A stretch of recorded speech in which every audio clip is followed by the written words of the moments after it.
दोस्तों, ये कहानी है हाकान नाम के एक ऐसे लड़के की जो बिल्कुल ही बेरोजगार और निठल्ला होता है। वो कई जगहों पर इंटरव्यू देने जाता है, लेकिन उसे कहीं पर भी जॉब नहीं मिलती। लेकिन एक दिन उसे एक कमीज मिलती है, जिसे पहनने के बाद उसमें ऐसी जादुई शक्तियाँ आ जाती हैं कि इन पावर्स को संभाल नहीं पाता और पूरे के पूरे देश को ऐसी खतरनाक मुसीबत में डाल देता है, जिससे सभी लोगों की जिंदगी नरक से भी बदतर बन जाती है। लेकिन आखिर उसने ऐसा क्या कर दिया था, चलिए जानते हैं। तो कहानी की शुरुआत में हाकान के ऊपर कोई बंदूक से निशाना लगाता है। उस बंदूक की गोली धीरे धीरे हाकान के माथे की तरफ जा रही होती है, लेकिन उसे वो गोली लगी या नहीं ये हमें नहीं दिखाया जाता। और यहाँ से सीन शिफ्ट होकर पास्ट में चला जाता है, जहाँ पर हम हाकान और उसके दोस्त मैमो को देखते हैं, जो एक साथ ही एक रूम में रहते थे। हाकान सो रहा होता है, तभी उसके फोन का अलार्म बजता है। हाकान उठता है और अपने फोन को बंद कर देता है। इसके बाद वो अपने मसल स्ट्रेच करता है और मेमो को उठाने जाता है, जो सोफे पर सोया होता है। इसके बाद वो लोग तैयार होकर नाश्ता करते हैं और एक जगह पर जाते हैं, जहाँ वो अपनी एक दुकान खोलने का सपना देखा करते हैं। दोनों ने अभी वो जगह नहीं खरीदी थी, क्योंकि उनके पास इतने पैसे नहीं थे।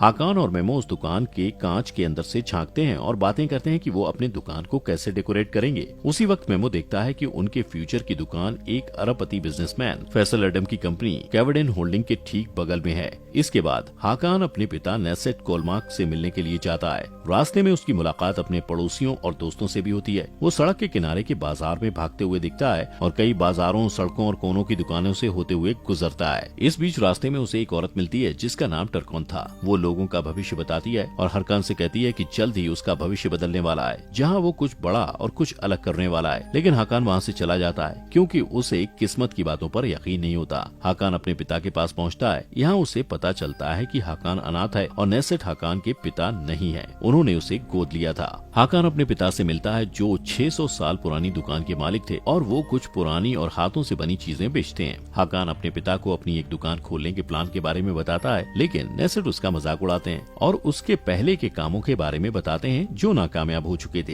हाकान उन्हें ये कहकर मनाने की कोशिश करता है कि उसकी दुकान बिल्कुल नई है और बहुत अच्छी जगह पर है, लेकिन नेसेट उसे नजरअंदाज कर देते हैं और उसे एक लड़की को कारपेट देकर आने के लिए कहते हैं, जो वहाँ घूमने आई थी और उसने एक दिन पहले उस कारपेट का ऑर्डर किया था। इसके बाद अगले सीन में अरबपति फैसल एडम को दिखाया जाता है, जिसने शुरुआत से मेहनत करके इतना बड़ा मुकाम हासिल किया था। फैसल एक हेलीकॉप्टर से उतरता है और उसकी मदद करने के लिए उसके साथ उसकी असिस्टेंट लैला और सुरक्षा दल का चीफ मजहर होते हैं। लैला अपने बॉस को बताती है कि उसे हागिया सोफिया टेंडर पर चर्चा करने के लिए एक प्रेस कॉन्फ्रेंस में जाना है। हागिया सोफिया इस्तांबुल की एक इमारत है जो 1500 साल पुरानी है और इसकी बेमिसाल खूबसूरती की वजह से बहुत सारे बिजनेसमैन इस पर बोली लगाने वाले थे। फैसल एडम प्रेस में कहता है कि हागिया सोफिया इस्तांबुल का दिल है और वो इस बोली को जीतकर इसके वजूद को बनाए रखने का प्लान भी साझा करता है। इस बीच फैसल और उसकी टीम की मुलाकात गोखन गुलटेकिन से होती है, जो हागिया सोफिया पर बोली लगाने के लिए आया होता है। वो लोग एक दूसरे से मिलते हैं और बोली के लिए शुभकामनाएं देते हैं। इसके बाद सीन बदलता है और हाकान कारपेट लेकर उस टूरिस्ट लड़की के पास जाता है, जो कैवडेन होल्डिंग होटल में रुकी हुई थी। कारपेट देने के बाद जब हाकान वापस आ रहा होता है, तो देखता है कि वेटिंग रूम में बहुत लंबी लाइन लगी हुई है। हाकान उस लाइन में खड़े एक आदमी से जब इस बारे में पूछता है, तो उसे पता चलता है कि फैसल की कंपनी में जॉब के लिए इंटरव्यू लिया जा रहा है। हाकान के पास इतने पैसे नहीं थे, इसलिए वो तुरंत जॉब के लिए अप्लाई कर देता है। लैला उसका इंटरव्यू लेती है, जहाँ उनके बीच काफी रोचक बातें होती हैं। लेकिन हाकान के पास कोई कॉलेज डिग्री नहीं थी और न ही वो विदेशी भाषा बोल पाता था, इसलिए लैला उसे शुभकामनाएं देती है और कहीं और जॉब ढूंढने के लिए कहती है। ये सुनकर हाकान वहाँ से चला जाता है। जब वो वापस जा रहा होता है, तो देखता है कि एक छोटी सी बच्ची के ऊपर एक झूमर गिरने वाला है। वो तुरंत दौड़ते हुए उसके पास जाता है और उसे बचा लेता है। फैसल और मजहर उसकी इस बहादुरी के काम को देख लेते हैं। इसके बाद हाकान फिर से अपने पिता को दुकान खोलने के लिए मना रहा होता है और तभी उनकी दुकान पर सुजैन नाम की एक लड़की आती है, जो तुर्की की जादुई शर्ट ढूंढ रही होती है, जो बहुत मुश्किल से मिलती है। सुजैन कहती है कि वो शर्ट उसके खास क्लाइंट के लिए है और इस शर्ट के लिए वो मोटी रकम भी दे सकती है। मिस्टर कोलमार्क उससे झूठ कहते हैं कि वो शर्ट उनके पास नहीं है, जबकि वो उनके तहखाने में रखी होती है। हाकान उनसे कहता है कि वो उस शर्ट को बेच दें, लेकिन वो हाकान की बात नहीं सुनते। इसके बाद मेमो वहाँ आता है और हाकान को बताता है कि उन्हें उनके घर से बाहर निकाल दिया गया है, क्योंकि उन लोगों ने घर का किराया नहीं दिया था। यहाँ हाकान को पता चलता है कि उसने जो पैसे घर के किराए के लिए टेबल पर रखे थे, मेमो उसे जुए में हार गया। दूसरी तरफ गोखन गुलटेकिन मजहर को अपनी कार में लेकर एक गुप्त जगह पर जाता है और वहाँ उसे फैसल को नीलामी से बाहर करने के लिए घूस देने की कोशिश करता है, लेकिन मजहर अपने बॉस के दुश्मन को वहीं मार देता है। दूसरी तरफ हाकान और मेमो का बिजनेस ठप पड़ने की वजह से उनका दिवालिया हो गया था, इसलिए दोनों मिस्टर कोलमार्क के तहखाने में उस शर्ट को चुराकर सुजैन को बेचने का फैसला करते हैं। शर्ट चोरी करने के बाद वो दोनों सुजैन से मिलने के लिए लिए एक रेस्टोरेंट में जाते हैं और उसकी कीमत की बात करते हैं। सुजैन उन्हें बताती है कि इस शर्ट की कीमत लाखों में है और वो इस शर्ट को अपने क्लाइंट की तरफ से खरीद रही है, जो कोई और नहीं मजहर है। लेकिन तभी हाकान के पिता मिस्टर कोर्माक वहाँ आ जाते हैं और हाकान से वो शर्ट लेकर कहते हैं कि ये शर्ट बेचने के लिए नहीं है। उसी वक्त मजहर अपने साथियों के साथ वहाँ हमला कर देता है और गोलियां चलाने लगता है, जिससे मिस्टर कोर्माक को गोलियां लग जाती हैं। हाकान उन्हें हॉस्पिटल ले जाने की कोशिश करता है, लेकिन मिस्टर कोर्माक उसे अपने दोस्त के फार्मेसी चलने को कहते हैं। फार्मेसी जाने के बाद हाकान अपने पिता के दोस्त कमाल और उनकी बेटी जैनब से मिलता है। कमाल मिस्टर कोर्माक को इलाज के लिए लेकर जाता है और जैनब हाकान को संभालने की कोशिश करती है। दूसरी तरफ मेमो को मजहर का एक साथी टेकन पकड़ लेता है। टेकन और उसके साथी हाकान और उस शर्ट का पता लगाने के लिए मेमो को टॉर्चर करते हैं। दूसरी तरफ जैनब हाकान को एक गुप्त जगह पर लेकर जाती है, जहां कमाल मिस्टर कोर्माक का इलाज कर रहा होता है। हाकान कमाल पर गुस्सा हो जाता है क्योंकि वो उसके पिता को हॉस्पिटल लेकर नहीं गया था। मिस्टर कोर्माक कहते हैं कि अब बहुत देर हो चुकी है। वो हाकान को कमाल और जैनब के साथ रहने को कहते हैं क्योंकि वो लोग ही हाकान को सारी सच्चाई बता सकते हैं। वो हाकान को उन ताकत पर विश्वास करने को कहते हैं जो उसे किस्मत से मिली होती है। इतना कहने के बाद मिस्टर कोर्माक की मौत हो जाती है और हाकान सदमे में होता है। फिर कमाल और जैनब अपने बारे में बताते हुए कहते हैं कि वो लोग वफादार प्रोटेक्टर हैं, जिन्हें हाकान और उस शर्ट की हिफाजत करने की जिम्मेदारी मिली है। वो बताते हैं कि हाकान भी एक प्रोटेक्टर है, जिसका काम ऐसे लोगों को रोकना है जो कभी मर नहीं सकते हैं। ये वो बुराई है जो कभी भी किसी का रूप ले सकती है और इस्तांबुल के साथ पूरी दुनिया को बर्बाद करना चाहते हैं। इन्हें इमॉर्टल्स कहा जाता है। ये सब सुनकर हाकान को लगता है कि वो पागल हो जाएगा और उसे इन बातों पर विश्वास नहीं होता है। कमाल इस बात को साबित करने के लिए हाकान को वो शर्ट पहनने को कहता है। हाकान उसकी बात मानकर जैसे ही शर्ट पहनता है, वो शर्ट उसके शरीर का हिस्सा बन जाती है। साथ ही उसके सीने में प्रोटेक्टर का एक जादुई निशान बन जाता है। इसके बाद जैनब उसकी तरफ बंदूक से निशाना लगाती है और गोली चलाती है। ये वही सीन होता है जो इस एपिसोड की शुरुआत में दिखाया जाता है। बंदूक की गोली हाकान के माथे पर लगती है, लेकिन माथे से टकराकर उछल जाती है, जिससे साबित हो जाता है कि हाकान प्रोटेक्टर है। इसके बाद कमाल हाकान को उन इमॉर्टल और प्रोटेक्टर्स के बीच हुई लड़ाई के बारे में बताता है। इसके बाद प्रोटेक्टर मेहमद को दिखाया जाता है, जिसे 7 इमॉर्टल्स को खत्म करने के लिए भेजा गया है। एक दिन उसे इमॉर्टल को पहचानने और मारने का रास्ता मिल जाता है, जो बिल्कुल इंसानों की तरह दिखाई देते हैं। उसे 3 तरह की चीजें मिलती हैं जो इस लड़ाई में उसकी मदद कर सकती हैं। इसमें से पहली चीज एक जादुई अंगूठी होती है, जो तब चमकने लगती है जब कोई इमॉर्टल इसके आसपास होता है। दूसरी चीज कटार होती है, जो इमॉर्टल को मार सकती है। और तीसरी चीज एक कवच होता है, जो तपस्या से मिला होता है। मेहमद ने हाकान के पूर्वज को उसकी स्किल्स, ताकत और साफ दिल जैसी खूबियों की वजह से इमॉर्टल और प्रोटेक्टर के बीच की इस लड़ाई को लीड करने के लिए प्रोटेक्टर के रूप में चुना होता है। ये सब सुनते हुए हाकान की तबीयत खराब होने लगती है, क्योंकि शर्ट की वजह से वो शारीरिक और मानसिक रूप से बैलेंस नहीं कर पाता है। हाकान को इन सब बातों पर अभी भी यकीन नहीं होता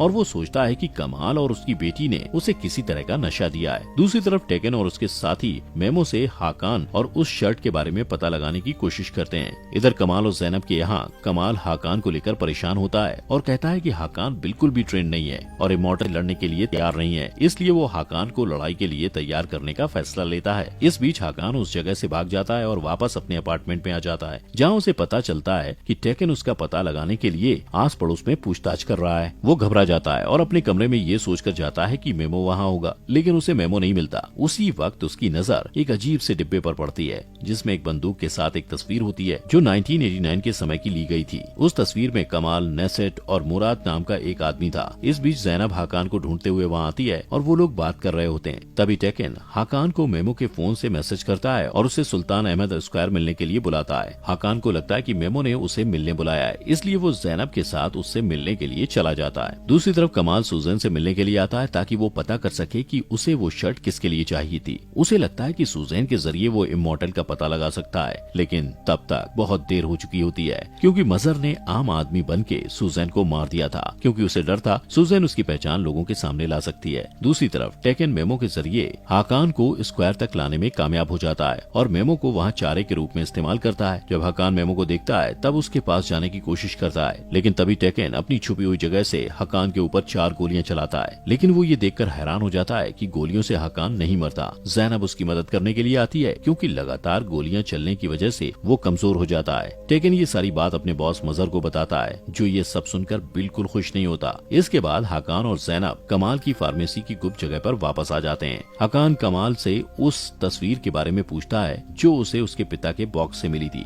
कमाल उसे बताता है कि नेसेट और मुराद उसके करीबी दोस्त थे। मुराद को हाकान से पहले प्रोटेक्टर के रूप में चुना गया था और मुराद ही हकान के असली पिता थे, इमॉर्टल से लड़ते हुए मारे गए थे। नेसेट ने हकान को गोद लिया था और उसे बचाने के लिए हकान से ये सारी बातें छुपाई थी। इसके बाद हकान कमाल और ज़ैनब से कहता है कि उन्हें जल्द से जल्द इमॉर्टल्स को ढूंढकर मारना होगा, लेकिन ये कोई नहीं जानता कि इमॉर्टल्स कैसे दिखते हैं और उन्हें पहचानने के लिए जादुई अंगूठी की जरूरत होती है। दूसरी तरफ फैसल हकान की बहादुरी देखकर उससे काफी ज्यादा खुश था, इसलिए वो लैला को उसे सुरक्षा दल का हिस्सा बनाने के लिए कहता है। वहीं दूसरी तरफ हम देखते हैं कि टेकन मजहर को हकान के बारे में कुछ जरूरी बातें बता रहा होता है। वो नेसेट का बैकग्राउंड चेक करता है और मजहर को एक फाइल देता है, जिससे पता चलता है कि उसका हकान और उस शख्स से कोई रिश्ता है। दूसरी तरफ कमाल हकान को उसके पूर्वजों के बारे में बताता है कि उन्होंने कैसे इस्तांबुल और पूरी दुनिया को प्लेग और अकाल से बचाया था, जो इमॉर्टल्स की वजह से फैला था। कमाल हकान को अपने दिमागी स्थिति को काबू करना सिखाता है ताकि जादुई शर्टों से प्रोटेक्ट कर सके। वो हकान के हाथों में गर्म पत्थर का टुकड़ा रख देता है, जिससे हकान ज्यादा से ज्यादा दर्द बर्दाश्त करना सीख सके और वो इमॉर्टल्स का सामना कर पाए। वो उसे लड़ना सिखाता है। इसके बाद कमाल हकान और ज़ैनब को बड़े वफादार से मिलने के लिए कहता है, जिसके पास जादुई अंगूठी होती है। वो कहता है इमॉर्टल उस अंगूठी को पाने के लिए कभी भी उनके पीछे आ सकते हैं, इसलिए ये देखना जरूरी है कि अंगूठी सही हाथों में है। प्रोटेक्टर को इमॉर्टल्स का पता लगाने और उन्हें खत्म करने के लिए तीनों जादुई चीजों की जरूरत होती है, जिसमें से जादुई शर्ट हकान के पास होती है और जादुई अंगूठी बड़े वफादार के पास होती है। लेकिन सभी वफादारों के पास अलग अलग जादुई चीजें हैं, इसलिए उन चीजों को प्रोटेक्ट करने के लिए उनका उसूल होता है कि वो एक दूसरे से बात नहीं कर सकते।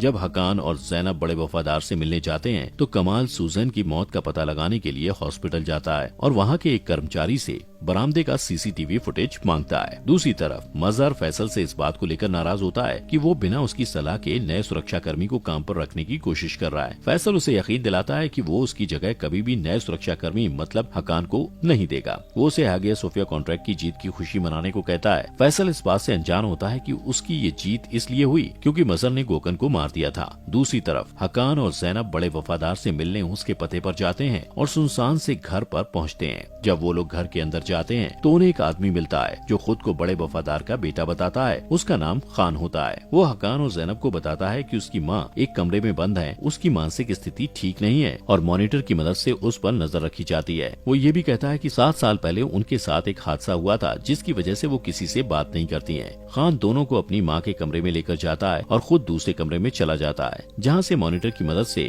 वो उन पर नजर रखता है। हकान बड़े वफादार को अपने सीने का जादुई निशान दिखाता है, जिसके बाद वो अपना मुंह खोलती है और बताती है कि खान उसका बेटा नहीं है और उन्हें फंसाया जा रहा है। वो हकान को जादुई अंगूठी देती है, लेकिन उसका स्टोन गायब होता है। इस बीच खान वहाँ आ जाता है, लेकिन वफादार उसे गोली मार देती है। अब इससे पहले कि खान जिनके लिए काम करता था वो लोग यहाँ पहुँचे, हकान और ज़ैनब सीसीटीवी फुटेज को खत्म कर देते हैं और वहाँ से निकल जाते हैं। वफादार उन्हें विश्वास दिलाती है कि वो खान के आदमियों को संभाल लेगी। दूसरी तरफ फैसल हकान को सुरक्षा दल में शामिल करने के लिए काफी सीरियस होता है, इसलिए लैला हकान को कॉल करके फैसल से मिलने के लिए बुलाती है। हकान उसकी बात मानकर फैसल से जॉब के बारे में बात करने के लिए जाता है और यहाँ उसकी मुलाकात मजहर से होती है। मजहर को ये नहीं पता होता कि वो वही हकान है जिसके पास वो जादुई शर्ट है और जिसका पीछा वो इतने दिनों से कर रहा है। इस बीच मजहर किसी को कॉल करता है और खान के बारे में पूछता है, जिससे ये पता चलता है कि मजहर ने ही खान को उस वफादार के घर में भेजा था। हकान को जब ये पता चलता है तो वो वहाँ फैसल के लिए सिक्योरिटी का काम करने के लिए तैयार हो जाता है, क्योंकि उसे लगता है कि वहाँ काम करते हुए उसे मजहर के बारे में और भी कुछ जानने को मिलेगा।